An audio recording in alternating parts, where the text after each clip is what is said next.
What in God's name is this ASIC? Have you ever seen this before? Do you know what it is? Oh wait, yeah, you kind of do. You probably read the title of the video, didn't you?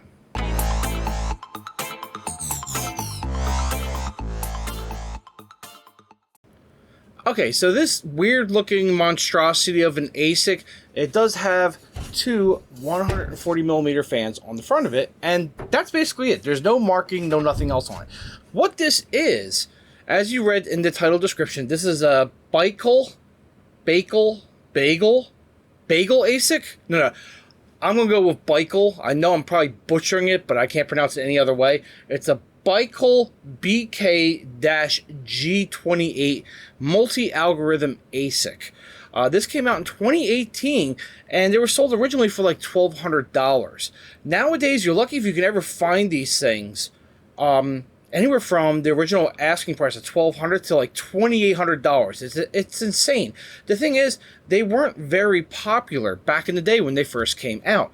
They were popular enough that at least What2Mine does have this unit listed on their miners section, their ASIC miners section. So that's what gave me the idea to look for it. I got lucky. I got this for a really good deal on Amazon. Unfortunately, it's already gone. I will go into which algorithms it handles, how much I paid for it later in the video. For right now, let's take a look at the hardware of the unit itself. So as I said before, we got two massive thick, these are the server thickness, probably like 38mm thick, 140mm fans. I've already pre-programmed this with my information, my pool and everything else, and make sure and test the unit, make sure it works. Otherwise, we wouldn't really have a video. But on the back of it, before we open it up, you can see here, we have 7 hash boards. Each hash board has 2 6-pin PCIe powers. 2 of the hash boards, one up here, you can see this little black wire right there, and hopefully you can see the black wire right down here. 2 of the hash boards also control the 2 fans up front. Now, there is another board here, and actually, let me pop this hole back off and slide this out and show you exactly what's going on inside here.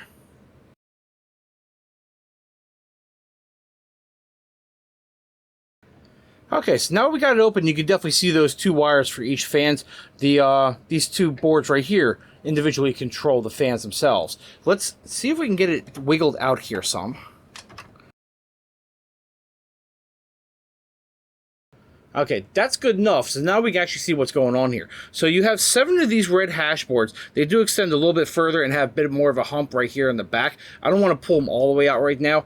You have this blue PCB right here, and you can see pins here. They're all interconnected on this one back plane, which does have a little ARM CPU on it as well, with a micro USB on it. I have no clue what the deal is with this, because there's very limited documentation on this whole unit. It is controlled by, let me pull this off. This is actually, I'm surprised I actually used this, which is really good. This is an Orange Pi, or Pi Zero clone. Has an Allwinner H2 ARM CPU on it. Has, at least this one came with a SanDisk Industrial 8GB micro SD card, which has the whole operating system on it, which at the time of doing this, I have not tried to upgrade it at all. It's running, actually, believe it or not, Ubuntu 16.10. Interesting. You have your controller for your Ethernet, one USB-A port, which is definitely 2.0, not 3.0, and just your regular I/O ports that interface with this breakout board or combiner board, whatever you want to call it. And that's really all there is to it. And this also has its own micro USB as well. So let's go ahead and put this back in here correctly. That sits in there. That's really about it. I really don't want to yank out the boards itself, but let's go ahead and put this back together, and I'll show you the wiring for how to power this safely and correctly. Okay, so when it comes to powering this unit, as said before, each hash board has 2 6-pin PCIe, and the breakout board or the combiner board and the Orange Pi is powered directly through one of these boards or all the boards, whichever. You only have these PCIe 6 pins. Now, some of the algorithms on here are very power efficient. That's what I originally got this for. I'll go into the algorithms later on. But one of the algorithms, Skeen, is all the way down to 300 watts for this whole unit. I'm not going to be using that because Skeen algorithm right now is completely not profitable whatsoever. The one I'm going to be trying is Grossel. So that usually pulls about 400 to 450 watts. At least that's what it says. We're going to go ahead and hook up to one of my meters here in a few minutes to see how much power we're actually pulling. But on, I think it's X11 or something like that, the maximum amount of power this unit can pull is 1100 watts. Now, since I'm running this only on the eco-friendly algorithms, you can actually not populate all these. Each board needs one PCIe 6-pin at the bare minimum, plus the two boards that also have the fans on, this board and this board. You do need a double power. So let's go ahead and plug those in first.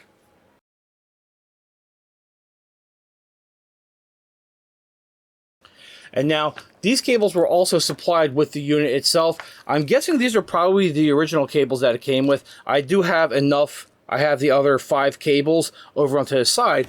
But for today's testing, we're going to be using a generic 12-port breakout for an HP power supply, which is what we're going to be running on. So, I don't have enough to populate this all the way, and like I said, I'm only running the eco-friendly or the low-powered algorithms on here, especially since they're also the only ones that are profitable right now. Well, specifically one. Again, we'll get into that later. So, let's go ahead and get connected up to the power supply.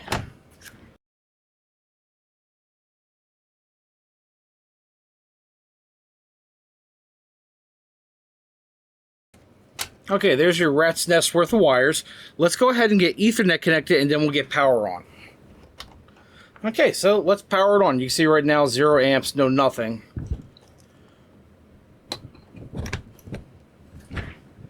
Oh, gotta hit the switch. There we go.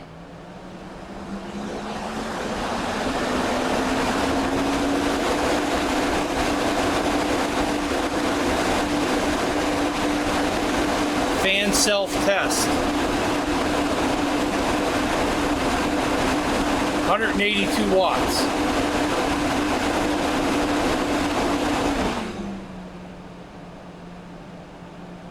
Okay, now we're done the self-test. You can see those fans literally pull an extra 40 watts at full speed. Now they've ramped back down to normal. It hasn't started hashing yet. Let's give it a few minutes before it starts hashing. Now that's really interesting. We are only pulling 334 watts on this unit on the Grossel algorithm. We'll go to the screen here in a second, but it's supposed to be pulling 28 gigahash, which it is, at 450 watts. We're only doing 334 watts. Talk about, maybe if I ramp the fans all the way up, we would get close to 400. But I have the fans already turned down because it doesn't even get warm to begin with, really. It's extremely efficient. So I'm actually doing 100 watts, actually a little bit more than 100 watts better than what it's spec'd out to be. So that's why I love this unit. It's going to make me some money, and it's actually very efficient considering it's 4 years old. So let's jump over to the desktop and see what we got going on. Okay, so let's see what the Mind has to say about this very unique ASIC. If we go under miners and we sort everything by power, it's probably the easiest way to find it because it is fairly power efficient. So once we sort there, we can see a bunch of gold shell stuff. We scroll down just a little bit and we can see its odd symbol, the Baikal BK-G28. Let's click on that. And yep, there's the unit. And you can see the release date, October 2018, BK-G28, and the most profitable at the time of making this video. Now this changes daily. The amount of profit you can get is Grossel coin. I know I'm going to mess that up all throughout this video. 7.4 coins roughly. Before power, $2.22. After power, $1.14 a day. Not bad considering where we are in the market, and literally we're getting very close to the ETH merge at the time of making this video.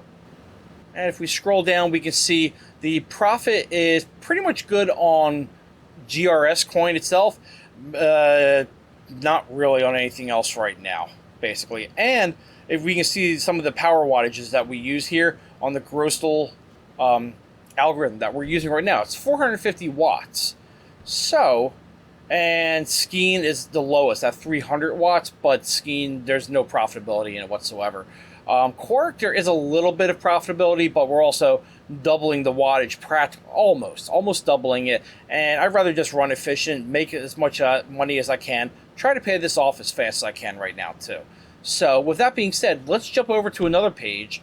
This is ASICminervalue.com. And same unit, we can see a profitability chart, and they're saying after electricity, if I run this for a full year, roughly $411 at the current profitability standpoint where the market is right now. I paid less than that, so I will break even on this, less than a year. We'll get to that in a few seconds, but this also shows a little bit more information on the different algorithms that it actually does support and what hash rates. Now, of course, we are doing Grossel here at 28 gigahash plus or minus 5%, 450 watts plus or minus 5%. They're saying 92 cents a day after power type of deal. I believe they're setting at 10 cents a kilowatt. I'm not sure if there is a setting in here for that. I'm assuming since the prices are so close, it's probably 10 cents a kilowatt hour. Okay, so it's saying income $2.22. Electricity is $1.30 a day, roughly 92 cents a day. Quark, they're also saying this at 800. I don't want to run 800 watts through this thing. It runs so beautifully at only 450 watts. And the noise level, 70 dB, that's when the fans are really ramping up. With me running the fans at the lower speed, which we'll also get to here in a second, when we go to the interface, it's probably about 50 dB, 55 dB at most. It's a nice, it sounds like a Vornado fan, a small Vornado fan on high right now. That's about it. Never going to use the 1300 watts. Different mining pools. And of course, everyone's out of stock for it. It's a 4-year-old unit, and it was never very popular to begin with, but it works perfectly fine. At least this one I got.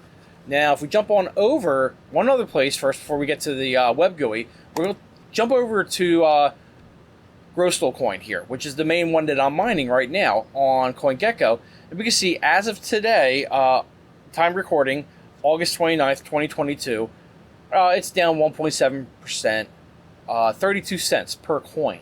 And if we scroll down a little bit, we can see it actually took a bit more of a dip today, came on up. Let's take a look at the maximum for this coin. Now, this is interesting. Now, of course, people will say, oh crap, it's gone down. But ever since it started being really worked on at the end, middle of 2017, and it started taking off, it followed, I can't speak, it followed the first bull run and came up to 260. Nice, not bad. Had a secondary spike. This is way before me. I did not jump in till after, right about January 2021 is when I started. So, and it followed the bull run right there as well too. It didn't get quite as high. Looks like this was what? Oh, it's so hard to hit that one little point. Oh my God, 260. This probably hit like 240 or 230 or something like that. But it's following the general market trend. So if I can get the coins and still be able to break even for the time being and pay off the machine, then it's great for the next bull run. I'll be able to probably 3, 4, maybe 4 or 5x. So right now it's called get the coin, pay off the unit, and wait for the next bull run. So this might be a good viable alternative to help fill that gap that Ethereum's going to leave, at least in my regard. Now, if we jump over to the web GUI for this unit, you'll see this is what it shows up here, just a login PHP file. The default password is Baikal with no capitals. I already have it saved, but let's BAIKAL, enter. Oh wait, sorry, the enter doesn't work. You gotta hit the arrow. And there we go. So we can see here, yeah, it's been running quite evenly. Not quite a full day so far, 16 hours, something like that. Either which way, each and every single hash board, exact same speeds, exact same clocks, you can't change it.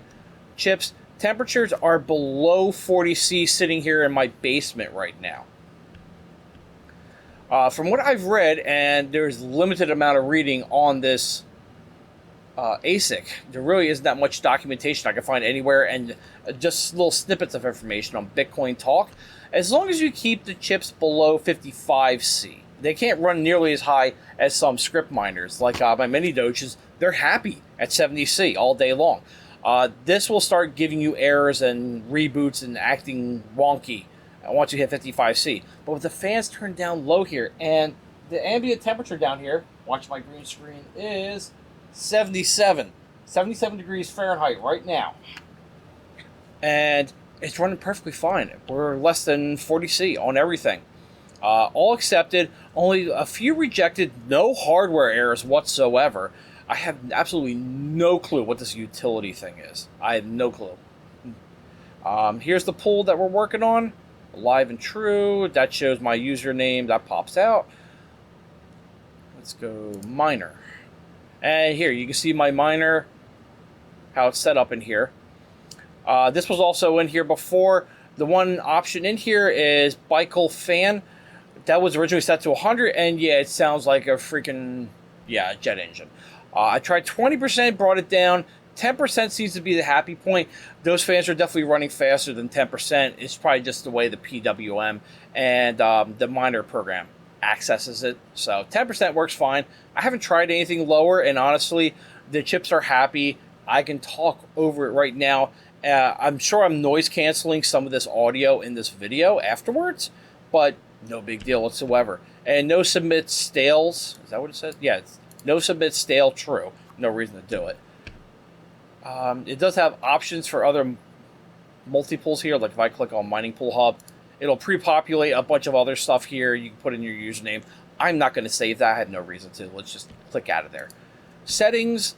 It's your graphing, your time zone. I haven't even touched the web password. As you can see, it's still the default password. How many graph points. Mining, lower hash rate. I didn't even touch. This is whatever the default was when I got the unit itself. Backup is, and restore, honestly, I haven't touched this, but at least now you can see it. It does give you a terminal access. I don't even know what the login is. Is it B-A-I-K-A-L? Password, is it B-A-I-K-A-L? Oh my god, I swear I did not know that. I'm just making it up. Okay, so apparently it's Baikal for the username and password, and it gets you in here. And then that's all there is that you have access at least directly to his modules. Now for me, I got lucky on buying this. If I switch over here, you'll see on Amazon, I bought it for $329. It was apparently some miner that was liquidating a ton of these units. Unfortunately, I literally only bought this like a few weeks ago. It's already, August 11th, 2022. It's already out of stock. So if I go back here, you'll see currently unavailable.